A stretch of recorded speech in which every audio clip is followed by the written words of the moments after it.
Hey everybody, what's going on? Tonight I'm going to be doing something a little bit different, and instead of doing a movie review, I'm going to be doing my first ever album review. And real quick, I want to shout out an Instagram follower of mine named Danielle. She kind of was the one to give me this idea. She was like, I like your movie reviews, but I would like to see you do an album review. And I was like, I've never thought about doing that before. So this is going to be my first one.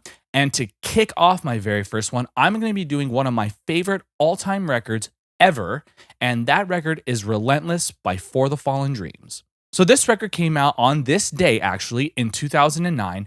And, at the time, there were a lot of bands that were not really doing the sound that For the Fallen Dreams was doing.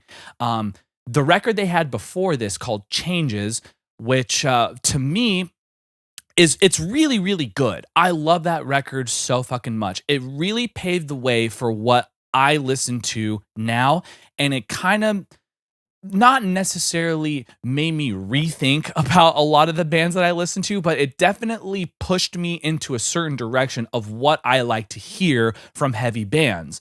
I really like the fact that For the Fallen Dreams includes melodic chords over really like heavy parts, and I really like how they can go from a clean singing part to a really brutal heavy breakdown. And to me, that's just a really cool thing that this band does. I know there are a lot of bands now that do that.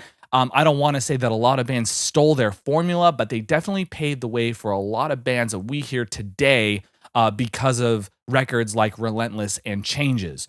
That's just my personal opinion, though. For the Fallen Dreams has had a couple of lineup changes, and in my opinion, this was the era of For the Fallen Dreams where it was the tightest lineup. We had Dylan Richter on vocals, Jim Hawking on guitar, we had Joe Ellis on bass, Chris Kane on the other guitar, and Andrew Tkachuk on drums.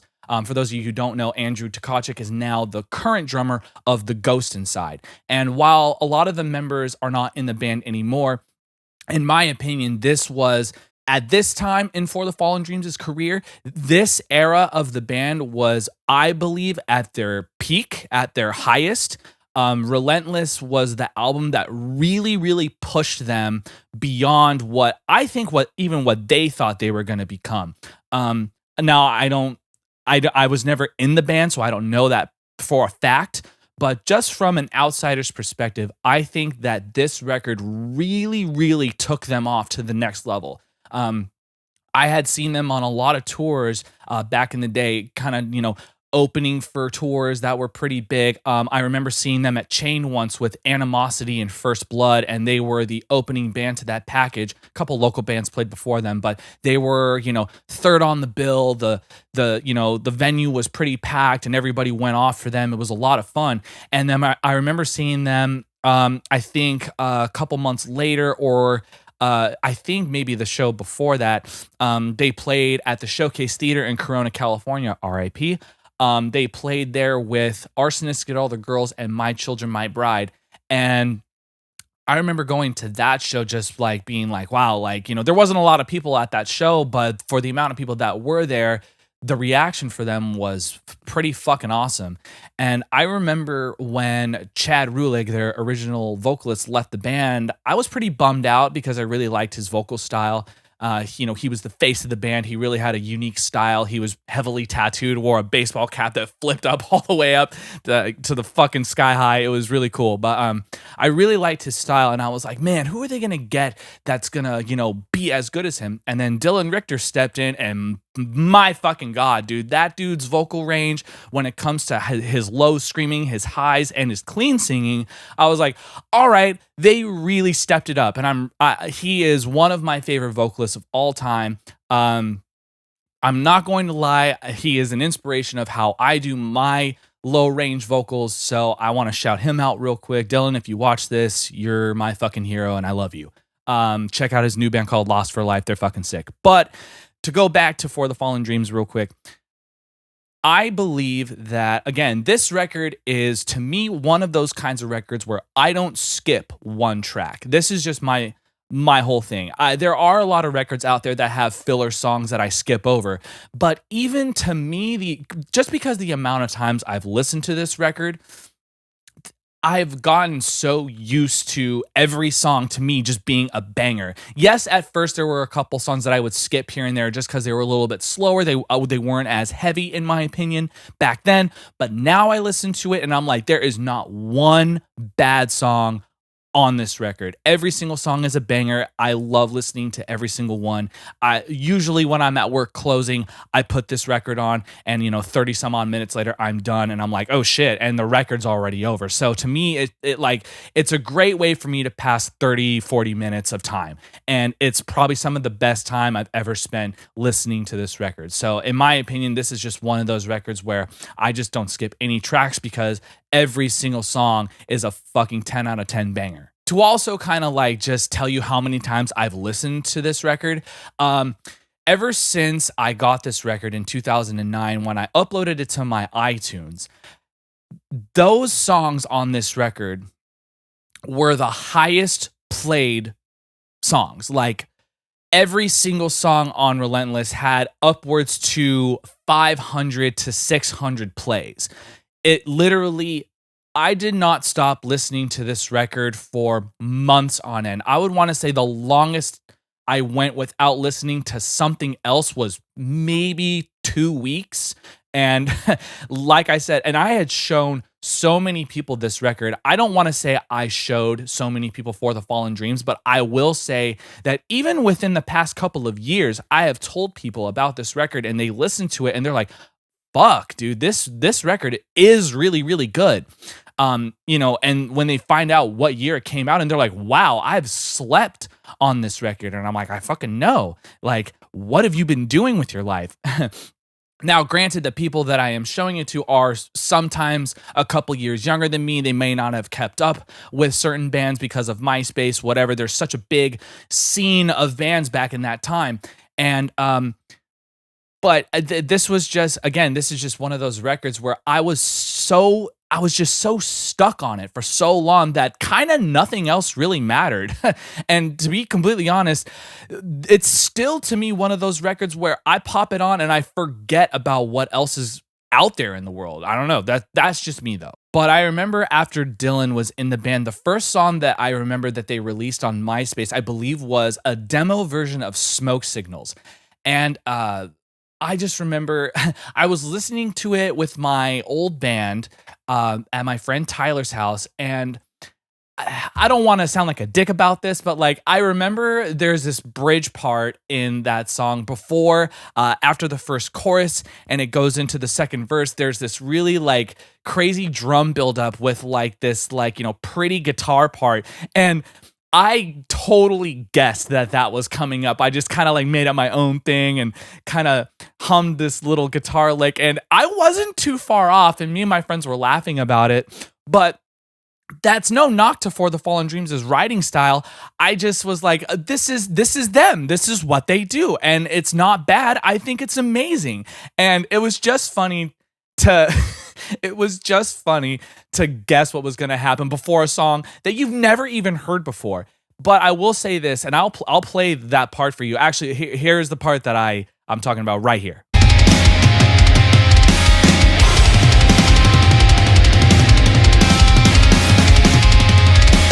And also, this song has one of the heaviest breakdowns I've heard. It's not like super slow. It's a good groovy tempo, but it's just a really good, just like double breakdown, like a dig it, dangada, dangada. Like, like I love breakdowns like that. Just super like almost like you're chopping vegetables, just like dig it.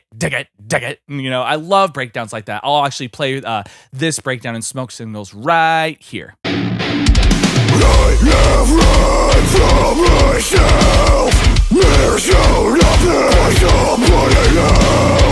So as you can see, it's super groovy. I love it. But my favorite song of all time off of this record is the second track called Perceptions. Like I said, it starts off really fast and it has this really fucking sick circle pit, and that same riff goes into a two-step, which is really groovy. I fucking love it. And then it goes into a really heavy breakdown part with one of the gnarliest lows I've heard from Dylan in a while. And I don't know, it's one of my favorite songs. I've covered the song once on my SoundCloud, and I've tried to redo it so many times, but I literally cannot do that song justice. The way it's recorded is so fucking it's bar none one of the best heavy songs on, in my opinion, on earth right now. For me, it's number one. I fucking love it. Like, I've said this so many times to Jim on Facebook. It's like, dude, that song is like my fucking favorite song of all time. And he's probably so sick of me saying that. I've told Dylan it myself too over Instagram DMs, and he's probably so sick of me saying that shit. But dude, I'm sorry. I love it that much. And Perceptions has, in my opinion, the best ending breakdown in the history of heavy music, which I'll play for you right now.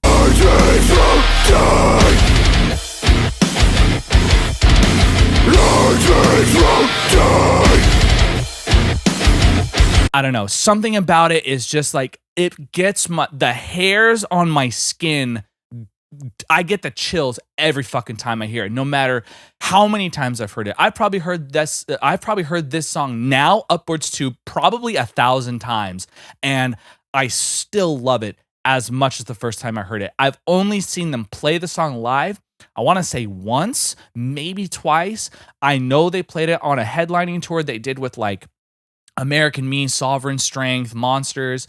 I think Monsters played. I could be wrong. Correct me if I am wrong, but I know I saw them play that at least once. And then I think when they played the Thrash and Burn tour in 2009 with like Emir, Devil Driver, Despise Icon, Vela Maya, Oceano, I think they played it on that tour as well. And that was just such a, I love that tour. That tour was so fucking, and they fucking killed it. That show was so much fun. But I remember seeing them at Spring Breakdown at the Glass House in 2009, and that's when I think they premiered Nightmares, if I remember right. I'm not 100% positive. But going back to the record, though, I don't want to get off track too much. But going back to the record, the third song is called A Plethora Of, and that song is really, really fun. It has a really cool two-step in the beginning. And I really like this breakdown in the middle where it's a guitar panning left and right,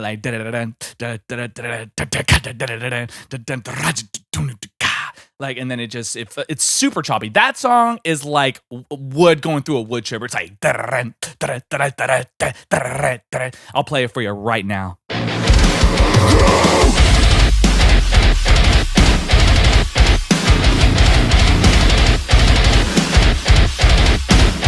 Yeah, I fucking love that song. I like it, and the very ending with Dylan's melodic, clean singing is really good too, which I'll play for you right here. Like feeling again, it's taking me away.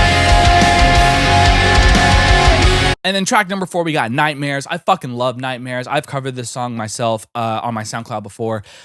It's one of the best fucking songs like in the history of music, in my opinion. The chorus in that song is so fucking catchy. And the fact that back in 2009, they got Jeremy McKinnon from A Day to Remember to do a guest spot on that song, especially during the chorus. I'm sure he was so hard to get a hold of, but they did do a tour with them in Europe at one point in time. So they were probably really, close homeboys at that point. So they probably were just like, hey, Jeremy, you might want to like come sing this one part real quick on this song. Oh yeah, sure, no problem, dude, I got you. And fucking like, I don't know how that song isn't one of the biggest songs in like the like alternative scene now, but like, dude, I fucking love that chorus. It's so fucking catchy and it's very rememberable. You can hear it like 1 or 2 times and you already remember the lyrics to it, which I'll play for you right here. And when you find yourself at ease,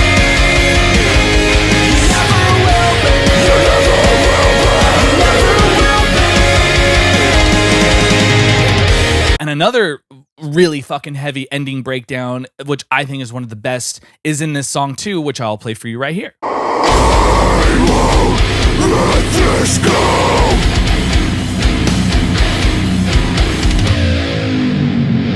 I won't let this go. And then track number 5, we got December Every Day. This was a song that kind of blew my mind a lot. And the thing about this song is the beginning riff is literally something I had never heard before. I literally was like, I try to learn how to play almost every song that I can, and trying to learn the beginning riff of this song, it took me fucking forever, and I don't even know if I still am playing it right, but here it is right here.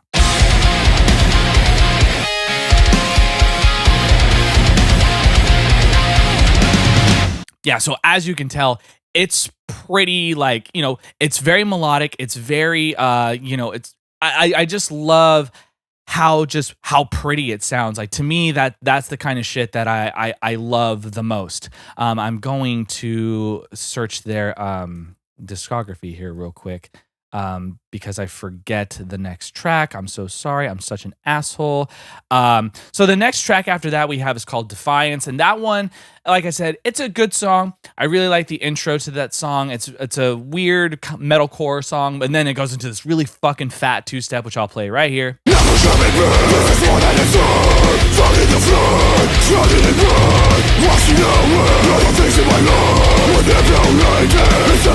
This song is super good. It's super fun. It has a couple heavy breakdowns in there, and I love it a lot. The next song we have after that is called Smoke Signals, which I had talked about previously.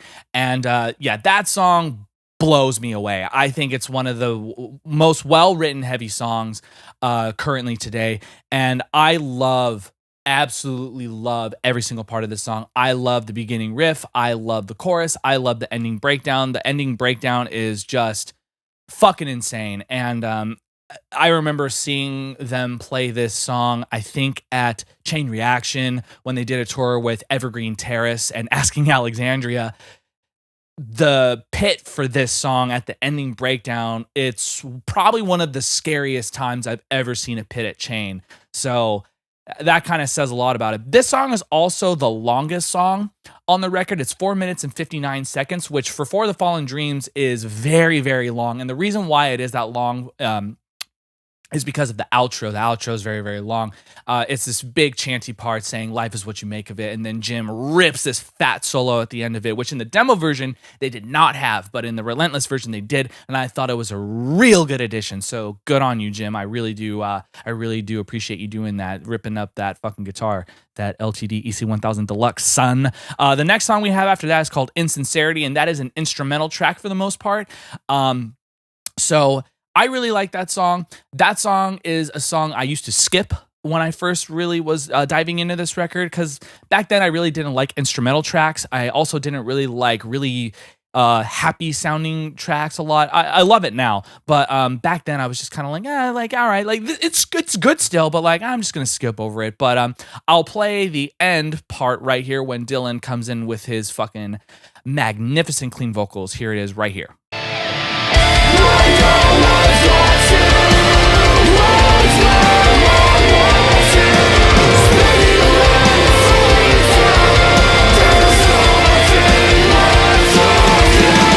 And the next song we have after that is called Before I Regret, and that song is a real heavy hitter. I really, really like the ending breakdown of this song. It's a fucking, as my friend Alex likes to say, a pit hit.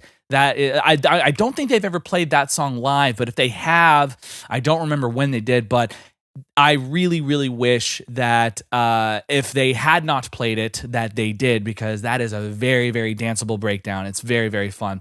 The next song we have is called 222, and that song is fucking incredible. It's a little bit of a slower jam. It's still really, really heavy. I remember hearing it the first time. They opened their set in Europe with A Day to Remember with the beginning of the song before it goes into the slower pretty parts, which I will play for you right here. Don't change the way we learn. Still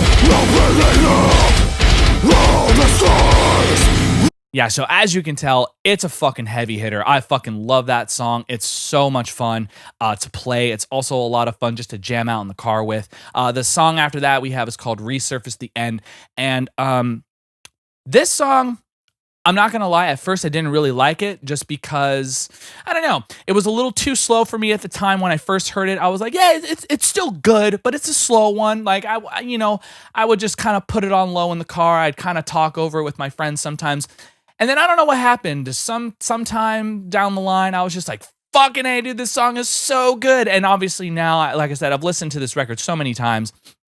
that it's one of those songs where like, how dare I have ever turned this song off? I love the ending breakdown of this song. The ending breakdown of this song is so fresh and so original that I kind of kick myself in the ass for ever turning this song kind of like down and not really paying attention to it. So I'm going to play the ending breakdown for you right here. When you say forever, forever is too long. When you say never, I believe you.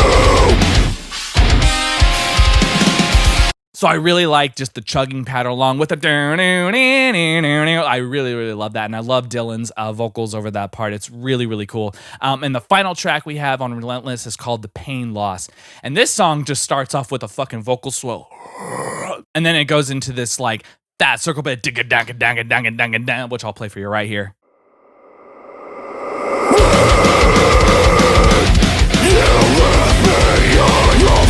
And, you know, this song is, I think this song is really good. Like I said, this is one of those songs where, much like Resurface the End, the track before that, I kind of just like turn it down a little bit. I wouldn't really jam out that much. But now it's one of those songs where I'm like, again, how the fuck did I ever like kind of turn the volume down on this song? Like this, I'm such a fucking asshole for doing that.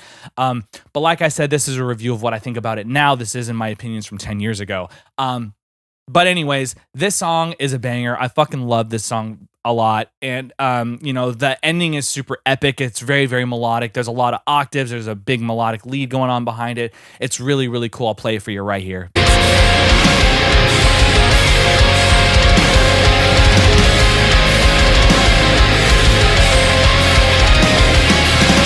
So obviously, I cannot praise this record enough. Like, I could literally talk about this record for days and days on end. This is one of my favorite records of all time.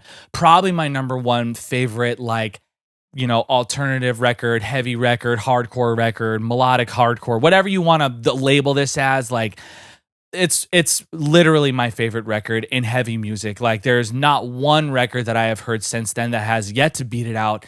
Obviously there are a lot of records out there that I do love in the heavy genre, but this record to me is so special and near and dear to my heart. To go along with like how often I listen to this record, as I had said before, that when I had it on my iPod, the amount of plays I would get on each song was about 500 to 600 plays, maybe even more. In recent years, since I've gotten Spotify, I want to say since like 2015 or 2016, when they started paying attention to what your most played records are and all that kind of stuff for your top songs of whatever year it is. For the past 4 years, maybe 5 years, the entirety of Relentless is on there, and every single time, every single year, For the Fallen Dreams is my number one played band. And that is not only because of Relentless. I listen to Changes, I listen to Backburner and Wasted Youth, and I listen to everything else that they have. But Relentless is definitely the most played record because, like I said, each song, every single song on the record is in my top 100 songs of every year. So that just goes to show how much I fucking love this record. I hope that they're getting fat checks because of it, because they definitely do deserve it. Well, I think this is going to wrap it up for this album review. This was a lot of fucking fun. Wow, this was extremely fun, actually. Danielle, if you're watching this video, thank you for giving me this idea. I definitely will not, the credit is due where it's given, so I appreciate you for giving me the inspiration for this. So let me know in the comments down below what your favorite song by For the Fallen Dreams is. Tell me your favorite record by them. Tell me anything that is your favorite in the comments. And if you have any recommendations about an album you want me to listen to and review, definitely leave those in the comments down below too. Also, make sure to give this video a like and subscribe to my channel. Pass this around to your friends. I would really appreciate that. Thank you guys again so much for watching, and I will see you guys next time with another fantastic review.